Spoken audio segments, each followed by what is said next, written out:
समाचारों के साथ मैं प्रशांत सेंगर। पहले मुख्य समाचार। सरकार ने कहा, देश में कोविड-19 महामारी से मरने वालों की संख्या पहली बार 2.5% से कम।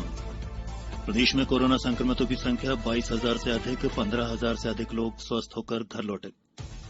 केंद्रीय कानून और सूचना प्रौद्योगिकी मंत्री रविशंकर प्रसाद ने कहा, नागरिकों से संबंधित डेटा पर समुदाय और देश का अधिकार।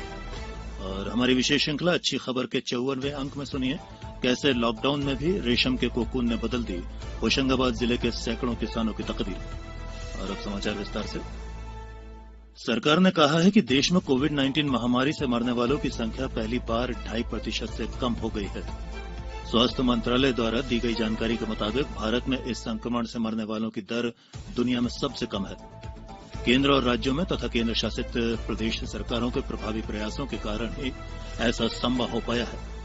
मंत्रालय ने कहा है कि प्रभावी कंटेनमेंट कार्य नीति, बड़ी संख्या में नमूनों की जांच और मानक क्लिनिकल मैनेजमेंट प्रोटोकॉल से ही मृत्यु दर में कमी हुई है। केंद्र, राज्यों तथा केंद्र शासित प्रदेशों के दिशा निर्देशों के तहत सरकारी और निजी क्षेत्र के संयुक्त प्रयासों से जहां नमूनों की जांच की संख्या बढ़ाई गई है, वहीं अस्पतालों की बुनियादी सुविधाओं में भी विस्तार किया गया है। इधर प्रदेश में कोरोना संक्रमितों की संख्या 22,000 से अधिक हो गई है। वहीं लगभग 15,000 लोग स्वस्थ होकर घर भी लौट चुके हैं। राजधानी भोपाल में आज 25 नए मामले सामने आए हैं। इनमें अरेरा कॉलोनी के 6 लोग भी शामिल हैं। उधर देवास जिले में आज 18 व्यक्तियों की रिपोर्ट पॉजिटिव आई है। यहां पिछले एक पखवाड़े में 100 से ज्यादा लोग संक्रमित पाए गए हैं, जिसके कारण जिले में अब तक 350 संक्रमित मिल चुके हैं। हालांकि इनमें से 250 व्यक्ति स्वस्थ भी हो चुके हैं। जबलपुर में भी आज कोरोना संक्रमण के 6 नए मामले सामने आए हैं। इसके साथ ही यहां मरीजों की संख्या बढ़कर 785 हो गई है। जिले में 457 लोग स्वस्थ होकर घर भी लौट चुके हैं।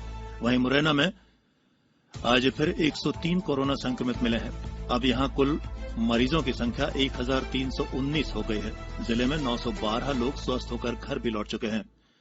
मंदसौर जिले में 28 नए कोरोना संक्रमित मिले हैं और 6 व्यक्ति स्वस्थ होकर घर लौटे हैं। जिला पंचायत सीईओ ऋषभ गुप्ता ने बताया है कि देर रात 334 सैंपल यहां प्राप्त हुए थे, जिनमें से 18 पॉजिटिव मिले हैं, जबकि आज सुबह प्राप्त हुई रिपोर्ट में 10 पॉजिटिव मिले हैं।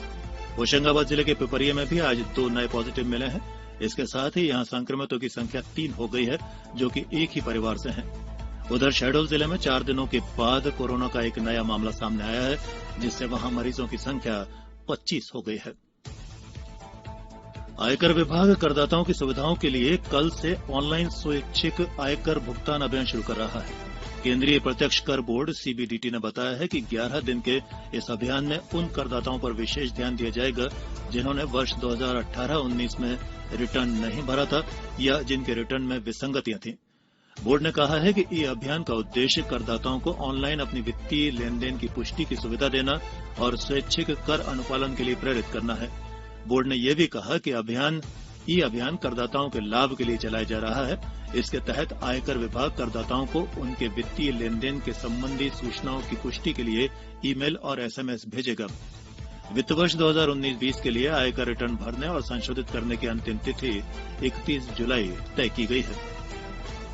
केंद्रीय कानून और सूचना प्रौद्योगिकी मंत्री रविशंकर प्रसाद ने कहा है कि भारत डेटा की तानाशाही बर्दाश्त नहीं करेगा। उन्होंने कहा है कि नागरिकों से संबंधित डेटा पर समुदाय और देश का अधिकार होता है और सरकार डेटा की संप्रभुता पर कभी भी समझौता नहीं करेगी। उन्होंने बताया कि केंद्र सरकार जल्दी ही डेटा के लिए सुरक्षा संबंधी कानून लाएगी। संसद की प्रवर समिति इस मामले पर विचार कर रही है। एक वर्चुअल सम्मेलन में कानून मंत्री ने कहा कि कोरोना वायरस महामारी से कार्य संस्कृति में बड़े बदलाव आए हैं। उन्होंने बताया कि भारतीय अदालतों में भी वर्चुअल सुनवाई शुरू हो गई है और उच्च न्यायालयों में अब तक इस प्रणाली में लगभग 1,75,000 मामलों पर सुनवाई हो चुकी है। वहीं निचली अदालतों ने भी 7 ब्रेक के बाद एक बार फिर प्रादेशिक समाचारों में आपका स्वागत है। स्वास्थ्य मंत्रालय ने उन सभी आवासीय इकाइयों के लिए दिशा निर्देश जारी किए हैं जो अपने परिसर में छोटे पैमाने पर कोविड देखभाल केंद्र स्थापित करना चाहते हैं। दिशा निर्देशों में कहा गया है कि इन केंद्रों में मामूली लक्षण और संदिग्ध लक्षण वाले निवासियों के साथ साथ बिना लक्षण वाले संक्रमितों की देखभाल भी की जा सकेगी।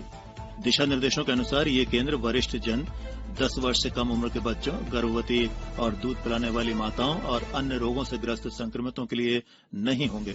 उन्हें समुचित रूप से कोविड अस्पतालों में ही भर्ती कराना होगा। पन्ना जिले के सेमरिया में कल रात 2 अज्ञात बदमाशों ने एटीएम में ब्लास्ट कर 23 लाख रुपए लूट लिए। आरोपियों ने पहले सुरक्षा गार्ड को जगाया और फिर उसके सीने पर बंदूक अड़ाकर उसे बाहर कर दिया। बाद में डायनामाइट के जरिए एटीएम को तोड़ा और रुपए लूटकर फरार हो गए। इस संबंध में पन्ना के एसपी मयंक अवस्थी ने बताया है कि लुटेरों को गिरफ्तार करने के लिए नाकेबंदी की गई है और पुलिस मामले की जांच कर रही है। मुख्यमंत्री शिवराज सिंह चौहान ने 1857 की क्रांति के अग्रदूत मंगल पांडे की जयंती पर आज उनका स्मरण करते हुए उन्हें नमन किया है। श्री चौहान ने अपने एक ट्वीट में लिखा है कि देश के गौरव और सम्मान की रक्षा के लिए ब्रिटिश हुकूमत की बंदूकों के आगे अपना सीना अड़ा देने वाले 1857 की क्रांति के अग्रदूत मंगल पांडे की जयंती पर उन्हें कोटिशः नमन। हमारी विशेष श्रृंखला अच्छी खबर के 54वें अंक में अब आप सुनिए कैसे लॉकडाउन के मुश्किल दौर में भी रेशम के कोकून ने बदल दी होशंगाबाद जिले के सैकड़ों किसानों की तकदीर।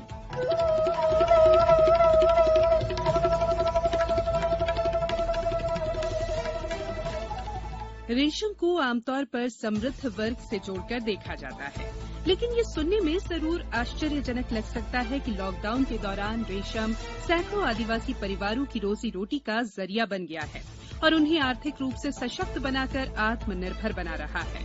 होशंगाबाद के कई किसान परिवारों ने लॉकडाउन के समय रेशम के कीड़े पालकर आत्मनिर्भरता के सपने को साकार किया है। रेशम पालन करने वाले ज्यादातर किसान आदिवासी हैं।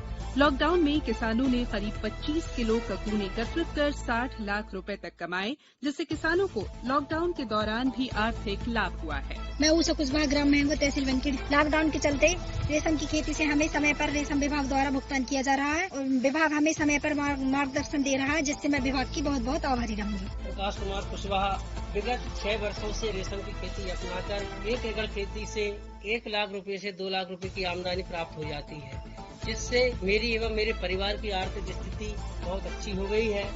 दरअसल मध्य प्रदेश के अलावा बंगाल, कर्नाटक, आंध्र प्रदेश, उत्तर प्रदेश, महाराष्ट्र, ओडिशा, छत्तीसगढ़, बिहार और झारखंड में सिल्क की साड़ियां और अन्य परिधान बनाने वाले कारीगर और संस्थान होशंगाबाद से रेशम का धागा खरीद कर ले जाते हैं। जिला रेशम अधिकारी शरद श्रीवास्तव ने बताया कि रेशम मुनाफे की खेती है। ऐसे में जिले के 20 गांव के करीब 700 किसान परिवारों ने रेशम के कीड़े पालने को आजीविका बनाकर समझदारी दिखाई है। उम्मीद करते हैं कि जिले के अधिक से अधिक किसान रेशम पालन योजना को अपनाएंगे और अपने एक्स्ट्रा सोर्स ऑफ इनकम खुद के गांव में खुद की जमीन से अर्जित करेंगे। गौरतलब है कि मध्य प्रदेश में रेशम विभाग साल भर में किसानों से 5 करोड़ रुपए के ककून खरीदकर धागा तैयार करता है।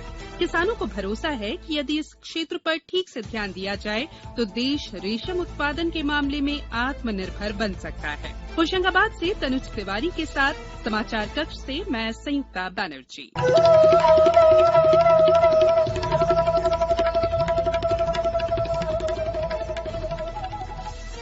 अभी आप सुन रहे थे हमारी विशेष श्रृंखला के क्रम में अच्छी खबर। अच्छी खबर में आप हर रविवार रूबरू होते हैं प्रदेश के किसी भी इलाके की उस खबर से जो सकारात्मक है और समाज को दिशा देने में मददगार साबित हो सकती है। और अब इस बुलेटिन के कुछ समाचार संक्षिप्त में। आदिम जाति कल्याण मंत्री मीना सिंह ने बताया है कि उमरिया, शहडोल और अनूपपुर में आदिवासी बालिका महाविद्यालय छात्रावास खोले जाएंगे। इससे आदिवासी छात्राओं को शिक्षा ग्रहण करने में सहूलियत मिलेगी। जबलपुर में नगर निगम और जिला प्रशासन द्वारा लोगों के मास्क न लगाने, कचरा फेंकने और सोशल डिस्टेंसिंग का पालन न करने वाले 164 लोगों पर चालानी कार्रवाई कर 86,000 रुपए जुर्माना वसूला गया है।